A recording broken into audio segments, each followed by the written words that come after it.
मित्रांनो, नमस्कार मित्रांनो.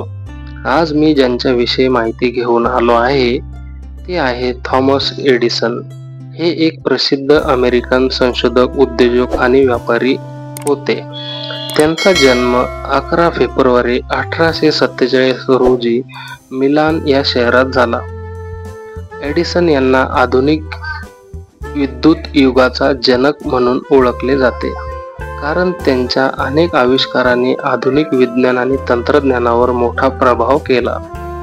त्यांचा सर्वात प्रसिद्ध आविष्कार म्हणजे इलेक्ट्रिक लाईट बल्ब. याआधी विविध संशोधकांनी बल्बवर काम केले असले तरी एडिसन एक प्रभावी आणि दीर्घकाळ टिकणारा बल्ब विकसित केला, ज्यामुळे रात्री प्रकाश मिळवणे शक्य झाले.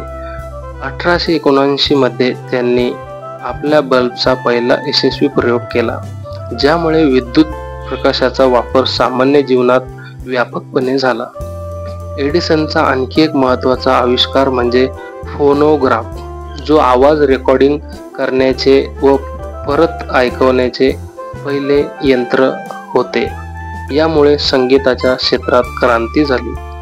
एडिसनने प्रयोगशाळेत काम करत असताना अनेक संशोधन केले व 1000 पेक्षा अधिक पेटंट मिळवले.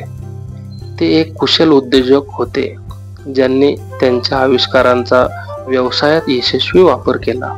एडिसनने न्यूयॉर्कमध्ये पहिला कमर्शियल विद्युत वितरण प्रणाली स्थापन केली, ज्यामुळे विद्युत वर्तुळात मोठा बदल झाला.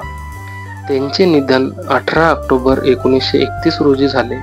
आजही त्यांच्या योगदानामुळे विज्ञान आणि तंत्रज्ञानाच्या क्षेत्रात त्यांचे नाव आदराने घेतले जाते.